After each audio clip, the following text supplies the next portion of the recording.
თქვენი კოალიცია გამორჩეული გამოწვევის წინაშე დადგა. აი ამ გირაოსთან დაკავშირებული თემების გამო, იმიტომ რომ თქვენი კოალიციის 3 ლიდერი ავტომატურად შეიძლება ციხეში წავიდეს. როგორია თქვენი პოლიტიკური შეფასება დღევანდელი დღის და იმ პროცესის, რაც ხელისუფლებამ ამ კომისიით და ამ კომისიის ნიადაგზე ადამიანების დაპატიმრებით წამოიწყო. მოგესალმებით პირველ რიგში დილო მშვიდობის.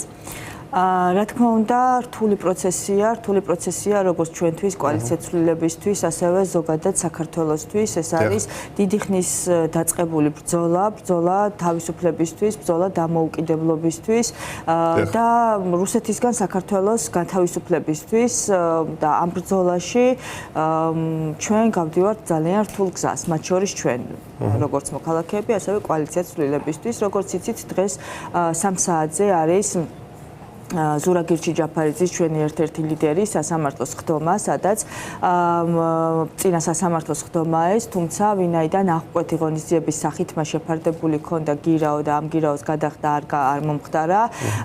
ეს არის ზურას პრინციპული პოზიცია და ამ ბრძოლის ნაწილი. არის მაღალი ალბათობა იმის, რომ დღეს მოხდეს ზურას დაკავება. ახლა რაც შეეხება რამ გამოიწვია ეს, ხომ მოგეხსენებათ არალეგიტიმური პარლამენტის შენობაში ქართული ოცნების გარკვეული ადამიანები შეიკრიბნენ, თავი გამოაცხადეს პარლამენტის წევრებად და შექმნეს რაღაცა საგამოძიებო კომისია. ზოგადად რო ვიცოდეთ, საგამოძიებო კომისია არის ოპოზიციის ხელში ბერკეტი.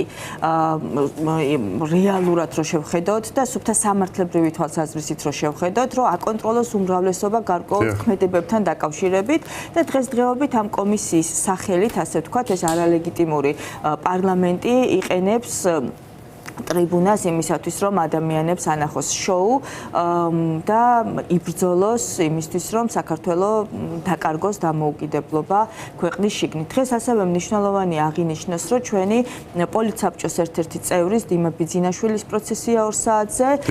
ისიც თუ გახსოვთ, როდესაც თბილისი მოლთან გზის აქცია იგეგმებოდა კი არა და გაიმართა, გზის გადაკეტვის ბრალდებით, ასე ვთქვათ, დააკავეს რამდენიმე პირი და მათ შორის არის დიმა ბიძინაშვილი, რომელიც აბსოლუტურად უმიზეზოდ, სრულიად უმიზეზოდ, აბსურდული ბრალით ასევე არის პატიმრობის საფრთხის ქვეშ.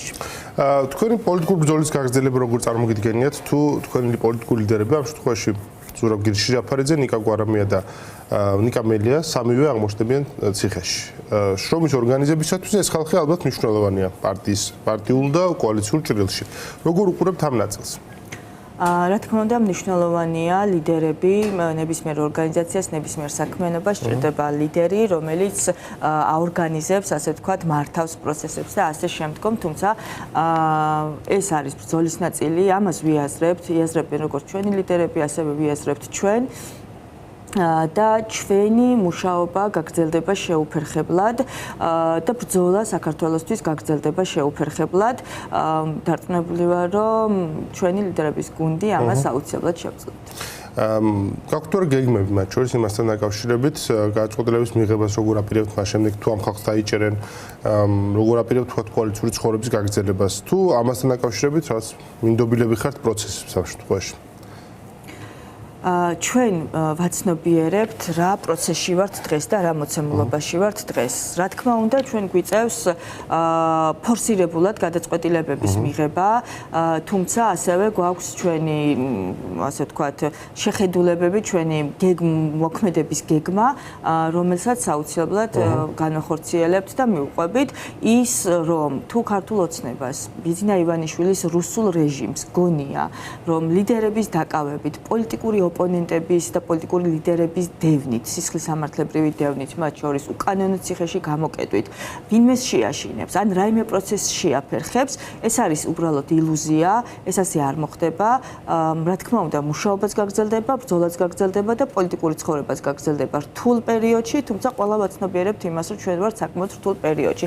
ჩვენ ვართ რამოცემულობაში, როდესაც ბიძინა ივანიშვილის რუსული რეჟიმი მაქსიმალურად ცდილობს, რომ ბოლომდე დაასრულოს დამოუკიდებლობა მუშაობა და დემოკრატიული ინსტიტუციები, დემოკრატიული წყობა საქართველოში და ჩვენ გაერთიან ოპოზიცია, ანუ პროდასავლური გამარჯვებული ოპოზიცია, რომლის რა თქმა უნდა წარმომადგენლები ვართ ჩვენ კოალიცია ცვლილების ბაში შემავალი პოლიტიკური სუბიექტები, ვიბრძვით იმისთვის, რომ დამოუკიდებლობა და დემოკრატია იქნა შენარჩუნებული ქვეყნის შიგნით. ეს ბრძოლა, რა თქმა უნდა, რთულია, რა თქმა უნდა, გრძელვადიანია, თუმცა ნაბიჯ სხვადასხვა მიმართულებით, აქტიური მუშაობით, დაუღალავი მუშაობით ეს აუცილებლად შედეგამდე მივა ეს ბრძოლა.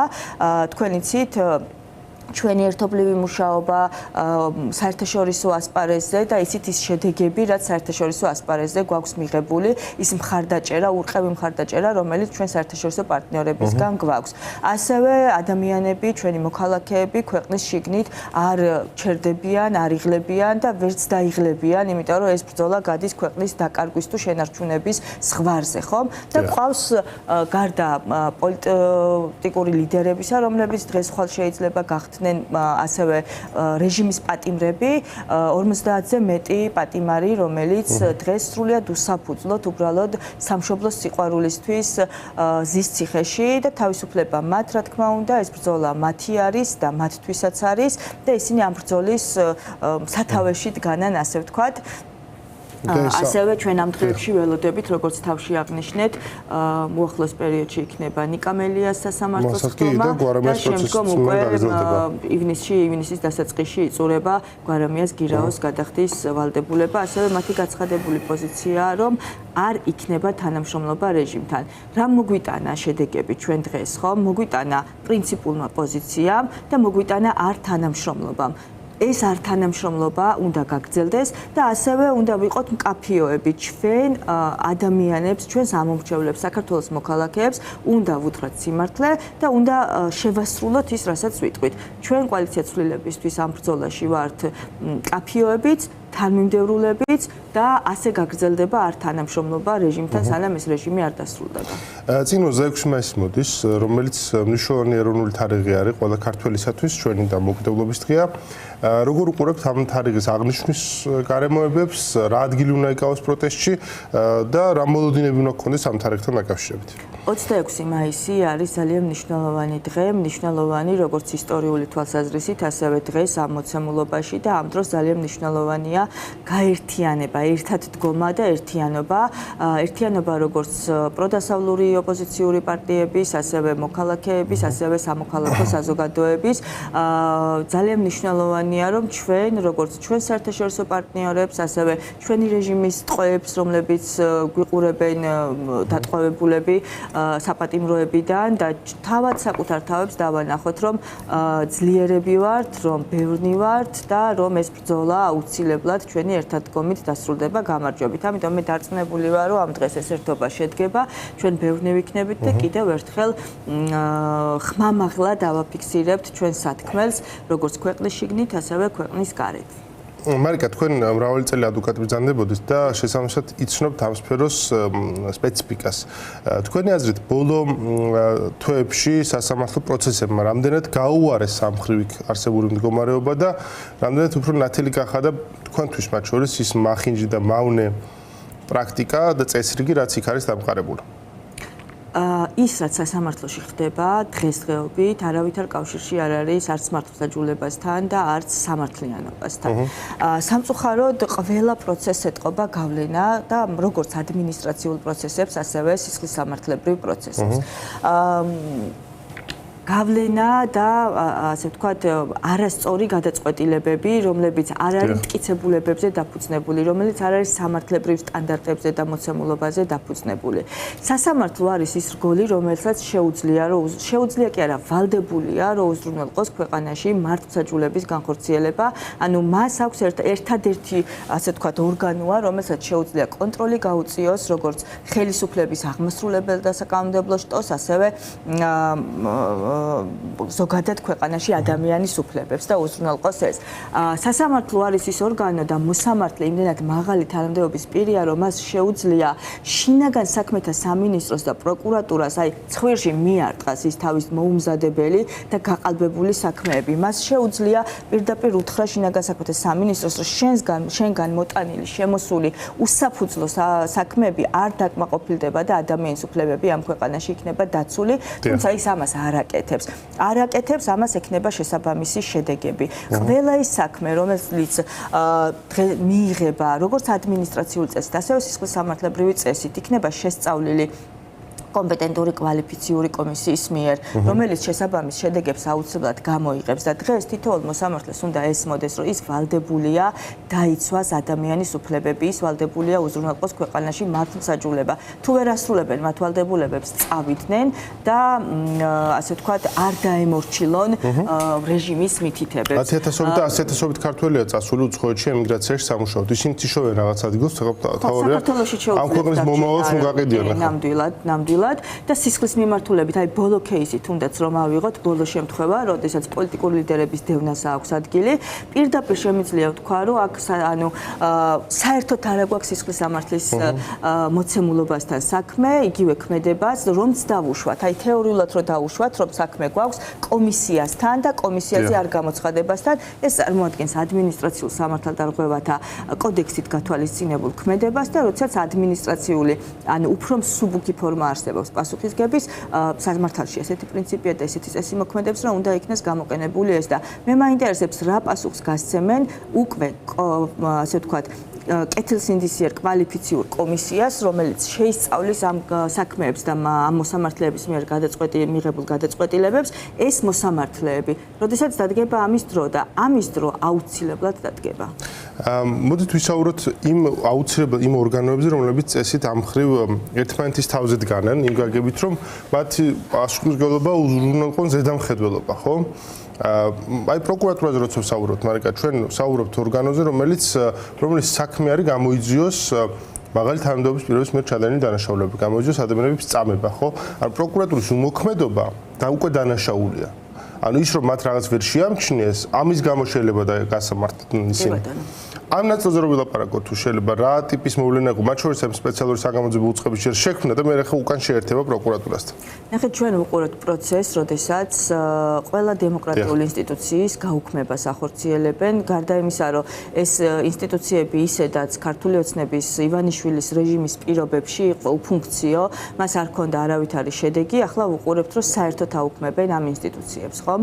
სპეციალურ საგამოძიებო სამსახურის ანგარიშზე არის ნულოვანი შედეგი და საერთაშორისო სანქციები. შესაბამისად, პირდაპირ ესეც მიუთითებს იმას, რა მდგომარეობაში იყო კაციტაძის უწყება, ხო? და მისი გაუქმება ეს ისედაც რეფორმის ქვეშ უნდა მოქცეულიყო ეს უწყება, რომ რეალური დამოუკიდებლობისთვის მიაღწია და რეალური შედეგები დაედო. რეალური კი რაიმე შედეგები დაედო, ხო? რაც მისი ფუნქციაა. ასე არ იყო და ეხლა მთლიანად წაიღეს პროკურატურის შემადგენლობაში. ესეც შეიცვლება, რა თქმა უნდა, და ჩვენ რეალურად გვეყოლება ცვლილებების შემდგომ დამოუკიდებელი ორგანო, რომელიც გამოიძიებს ყველა ასეთ საქმეს და ყველა პირი მოუწევს კანონის წინაშე და ქართველი ხალხის წინაშე პასუხისგება მისი მოქმედებისთვის. სისხლისამართლის კოდექსი ითვალისწინებს ასეთ მუხლს. მაგალითად, როგორიც არის უფლებამოსილების გადამეტება, არაჯეროვანი შესრულება და ასე შემდგომ, ხო? ანუ ეს ყველაფერი არის სისხლისამართლის დანაშაული. არავინ არ ვუსურვებ და არც ვუთითებ, რომ ის შეიძლება იყოს დამნაშავე. ყველამ საკუთარ თავში ჩაიხედოს და ყველამ საკუთარ თავს გასცეს პასუხი, არღოს თუ არა სისხლისამართლის კოდექს. არის თუ არა სავარაუდო დამნაშავე, იმიტომ რომ უკანონობა სამუდამოდ არ გაგრძელდება. შერჩევითი სამართალი სამუდამოდ არ გაგრძელდება ამ ქვეყანაში და როდესაც სამართლიანობის დრო დადგება, აუცილებლად მოუწევთ მათ კითხვაზე პასუხი, რას აკეთებდნენ მაშინ, როდესაც ქვეყანა იღუპებოდა, ასრულებდნენ თუ არა საკუთარ უფლებამოსილებას, რამდენად კეთილსინდისიერად ასრულებდნენ, ექვემდებარებოდნენ თუ არა ვინმეს მითითებებს.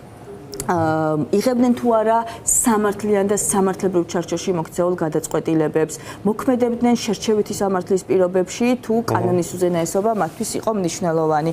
ეს არის ის ტესტი, რომელსაც აუცილებლად გაივლიან ეს უწყებები და ასევე მე მინდა შევეხო იგივე ანტიკორუფციულ ბიუროს, ხო, რომელიც მიუხედავად არაერთი კორუფციული, სავარაუდო კორუფციული ფაქტის გამოვლენისა, არაერთი ისეთი შემთხვევისა, რომელიც მათ შორის მედიის საშუალებით გახდა ცნობილი, არც ერთ შემთხვევაზე შედეგი არ დაუდია, არც ერთ შემთხვევაზე მოქმედება არ დაუწყია, ყოველ შემთხვევაში ეს არ ჩანს, ხომ?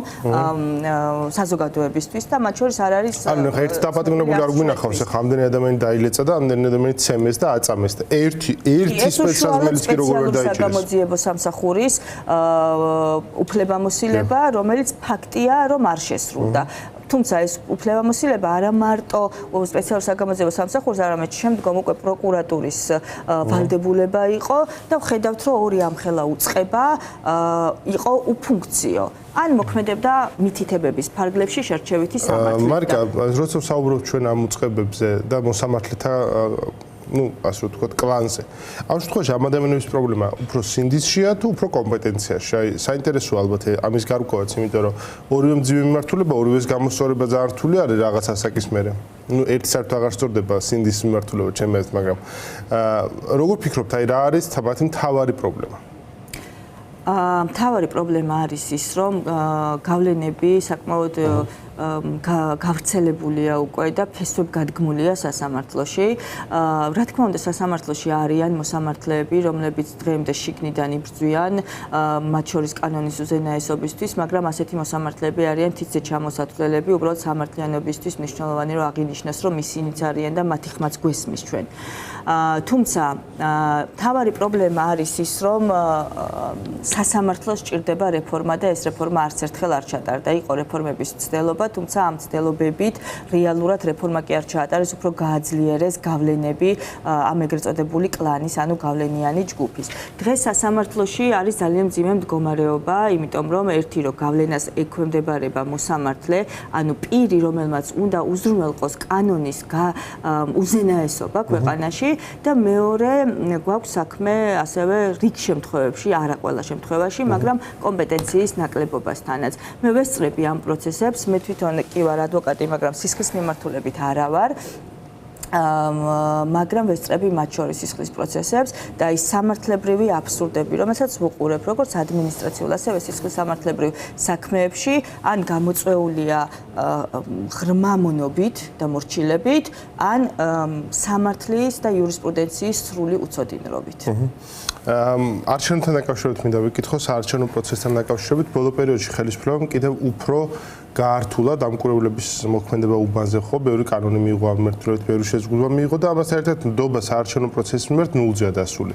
ამაზე მგონი ყველა ვთანხმდებით, რომ ძალიან დიდი რესურსი დაგჭირდება იმისთვის, რომ მოვინდომოთ, რომ ამ მრჩეველთა გამოცხადება არჩევნებზე იყოს მაღალი. იმდენ დაბლა არის დასული. მე მაგალითად ჩემ თავზე შემიძლია ვილაპარაკო, ხო, ამ შემთხვევაში მე არანაირი мотиваცია არ მაქვს, რომ არჩევნებზე წავიდე. ვერ ვხედავ, აი ჩემ თავში გამიჭირდება ამის პოვნა. და დარწმუნებული რომ ასეა ჩვენ გარშემო ძალიან ბევრი. როგორ უყურებთ მარიკა ამ საარჩევნო საკითხს, მათ შორის თვითმმართველობის არჩევნების საკითხს თქვენ პირადად და ზოგადად როგორ უყურებთ ბრძოლას, პარტიულ ბრძოლას იმ პროცესში, რომელიც არ მიდის არჩევნებისკენ? ეს ძალიან სპეციფიკურად რთული პროცესი არის. პარტია იმისთვის არსებობს, რომ არჩევნებში მიიღოს მონაწილეობა.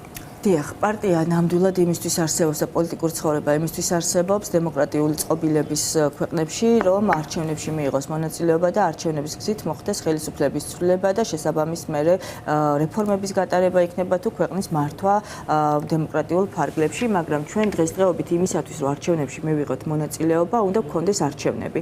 ჩვენ ვიმყოფებით ისეთ მოცემულობაში, როდესაც არჩევნები ფაქტობრივად აღარ არსებობს, ხო, როდესაც არჩევნები არ არის სამართლიანი და არის კრიმინალიზებული პროცესი. რატომ კრიმინალიზებული? იმიტომ რომ როდესაც ბოლო საპარლამენტო არჩევნები იქნა გაყალბებული, ძალიან ბევრი ფაქტი არის ამასთან დაკავშირებით, თუმცა ისევ და ისევ ივანიშვილის რუსული რეჟიმის პროკურატურა, რა თქმა უნდა, არ დებს შესაბამის შედეგებს და არავინ ამისთვის არ არის, არც ფაქტებია გამოვლენილი შესაბამისი წესით და არც არავინ არ არის დასჯილი. ერთადერთი პირი, რომელმაც სასამართლო სისტემაში ბატონი ხუხუა გახსოვთ ალბათ მოსამართლე, გაბედა და თქვა სიმართლე, რომლის გადაწყვეტილებაც ასევე გააუქმეს, თუმცა ფაქტია, ესეც მნიშვნელოვანი პრეცედენტია, იმიტომ რომ სასამართლოს წესით იქნა დადასტურებული სწორედ მასობრივი გაყალბების ფაქტი.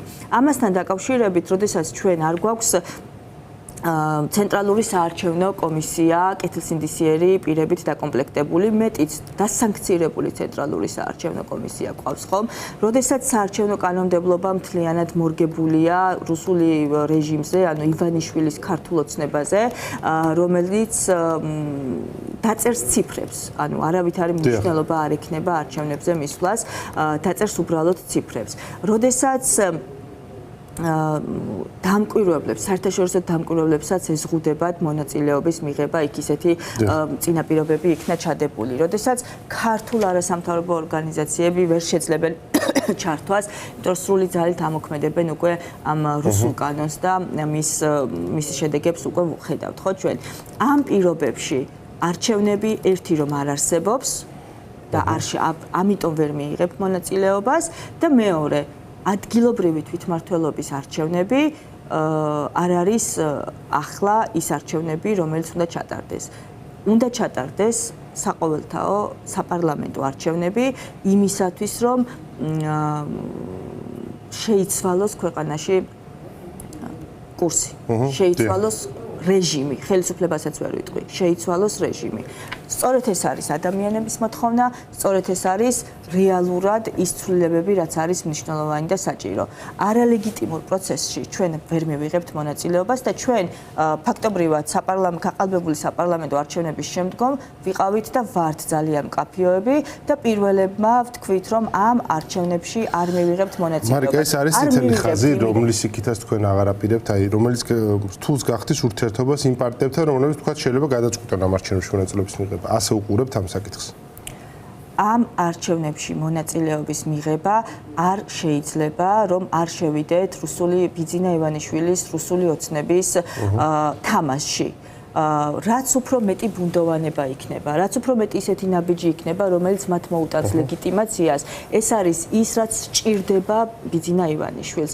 ნახეთ, ყველაზე მეტად რას ტკივა დღეს ბიძინა ივანიშვილს და მის რუსულ რეჟიმს, ხომ? რას ტკივა? ტკივა ლეგიტიმაციის საკითხი. სწორედ იმიტომ, რომ ჩვენი თანმიმდევრული მოქმედებებით, იმით რომ არ ვაღიარეთ გაყალბებული არჩევნები, იმით რომ არ შევედით პარლამენტში, იმით რომ დაფინანსების მიღებაზე უარი ვთქვით, აქვს ლეგიტიმაციის ნაკლებობა, იმით რომ გაერთიანებული ძალებით პროდასავლური ოპოზიციური პარტიები თანამშრომლობთ საერთაშორისო საზოგადოებასთან, ვაწვდით მათ ყოველწუთიურად ამ ინფორმაციას საქართველოში არსებული მდგომარეობის შესახებ და ჩვენი ამ წინა პერიოდის მოქმედებებმა, რაც უკვე აღნიშნე ხომ, გამოიწვია ის, რომ საერთაშორისო დონეზე ამათ არ აქვთ ლეგიტიმაცია. ეს ლეგიტიმაცია ვერ ექნებათ და ჩვენ ასე უნდა გავაგრძელოთ ბრძოლა, რომ მივიდეთ საერთო გამარჯვებამდე და ჩვენი მოქმედებებით არ უნდა შევუწყოთ ხელი მათ თამაში შესვლას. ამიტომ ჩვენ ვართ მკაფიოები და მიგვაჩნია, რომ მნიშვნელოვანია დღეს მკაფიობა და მნიშვნელოვანია, რომ დღეს ადგილობრივ თვითმმართველობის არჩევნებში არ მონაწილეობაზე დაფიქსირებული იქნეს ყველას მკაფიო პოზიცია. გუშინ ძალიან ნიშანდობლივი დღე იყო, როცა ჩვენ იზოლაციაზე ვსაუბრობთ და მყარი ეპითეტების გაჩენაზე ხელისუფლების მიმართ. წარმომადგენელთა პალატაში იყო მოსმენა მარკო რუბიოს სახელმწიფო მდივნის, რომელმაც თქვა რომ ჩვენ ჯერ ვიყალიბებთ ოპოზიციას არა მიდგომას როგორ უნდა ქონდეს საქართველოს თავრობის მიმართ, მაგრამ ამ პოზიციის ჩამოყალიბება ხდება იმ ხედვიდან გამომდინარე, რომ ამ თავრობას მიიჩნევენ ანტიამერიკულ თავრობას. სწორედ ასე მოიხსენია მან ეს და მისთვის ნაცნობი იყო აშკარად ის თემა, რაზეც ლაპარაკობდა. რას ნიშნავს ეს საქართველოს ხელისუფლებისათვის, მათი პროპაგანდისათვის და პოლიტიკური ოპოზიციისათვის ბრძოლის ამ ეტაპს? ასეთ შეფასება ვაშინგტონიდან არ ყავს, აქედან დავიწყოთ. საქართველოს ხელისუფლება კი ბატონო მიტაცებულია და ეს არის ივანიშვილის რუსული რეჟიმის ხელში აღმოჩენილი. ჩვენ როგორც აღნიშნე, საერთაშორისო ეტაპზე გვაქვს ძალიან დიდი მხარდაჭერა, საერთაშორისო ველზე გვაქვს ძალიან დიდი მხარდაჭერა ჩვენი მეგობრებისგან და ჩვენი სტრატეგიული პარტნიორებისგან, მათ შორის ამერიკის შეერთებული შტატებისგან და მეგობარი აქტიც არის თუნდაც ამის გამოვლენა და მეგობარი აქტი არის კანონი, რომელიც უკვე საკანონმდებლო დონეზე უზრუნველყოფს კონკრეტული მოქმედებების გატარება საქართველოსთან დაკავშირებით. მაგალითად, მეგობარ აქტი მარტო სანქციებს კი არ ითვალისწინებს, არამედ იქ გათვალისწინებულია, რომ უნდა ჩატარდეს მოკვლევა და იმ მტკიცებულებების და ფაქტების ამოღება რუსულ, ირანულ და ჩინურ გამნელებთან დაკავშირებით, რომელიც დღესდღეობით არის საქართველოში. რა თქმა უნდა, ეს მარკო რუბიოს განცხადება მეგობარ აქტთან, ჯო ვილსონის და სხვა მანამდე არსებულ მოქმედებებსა თუ განცხადებებთან ერთად არის მკაფიო განაცხადი იმასთან დაკავშირებით, რომ მათ შორის ამერიკის შეერთებულმა შტატებმა იცის ქართული ოცნების რეალური სახე და მისი რუსული რეჟიმის პირობები, ასე ვთქვათ, და ის დგას ქართველი ხალხის გვერდით იმისთვის, რომ საქართველოში დასრულდეს რუსული მმართველობა. როგორ ფიქრობთ, როგორ უნდა სხვა სიღრმით როგორ უნდა განახდეს ურთიერთობები ჩვენ საერთაშორისო მეგობრებთან? აქვს თუ არა ოპოზიციას ამის რესურსი და არის თუ არა რესურსი მეტი კოორდინაციისათვის? და ასე ვკითხავთ ამ კოორდინაციის ფორმატებთან დაკავშირებით ჩვენ ვიცით, აი სამონ ზურაბიშვილის გარშემო ფორმატი, ასევე აი პატა ბურჭულაძის აქ რაღაცა სურვილი, რომ მან შეუწყოს ხელი რაღაც ტიპის საუბრებს და ხედავთ რესურსს თქვენ მეტი კოორდინაციისკენ? ჩვენ თავიდანვე ვაცხადებდით და ყოველთვის ხელს ვუწყობდით ერთიანობას, ოღონდ ერთიანობა ეს ნიშნავს გარკვეული საკითხებთან დაკავშირებით ერთიან კოორდინირებულ მუშაობას და ეს მუშაობა შედგა კიდევაც ეს ერთობა გარკვეული მიმართულებებით, მათ შორის არის საერთაშორისო ასპარეზი, სადაც ერთობლივად პროდასავლურმა ბარიერგადალახულმა თუ გამარჯვებულმა პროდასავლურმა კოალიციებმა შევძელით გაერთიანება და ერთობლივი მუშაობის შედეგად საერთაშორისო ასპარეზზე თანამშრომლობა და ჩვენ საერთაშორისო პარტნიორებთან ურთიერთობა. ამან არაერთი დადებითი შედეგი მოუტანა უკვე ჩვენს ქვეყანას და მოგვიტანა ჩვენ. საერთაშორისო პარტნიორებთან ურთიერთობა ჩვენ დღემდე გვაქვს, რა თქმა უნდა, და ეს ურთიერთობა გაგრძელდება და ღრმავდება. ვისაც არ აქვს ურთიერთობა, ეს არის ივანიშვილის რუსული რეჟიმი, ხო? მათთან ეს ურთიერთობა ვერც გამოსწორდება, ვერც შეიცვლება, იმიტომ რომ ესენი არიან დემოკრატიისთვის საფრთხის შემცველები, დემოკრატიას ძირს უთხრიან. ხო?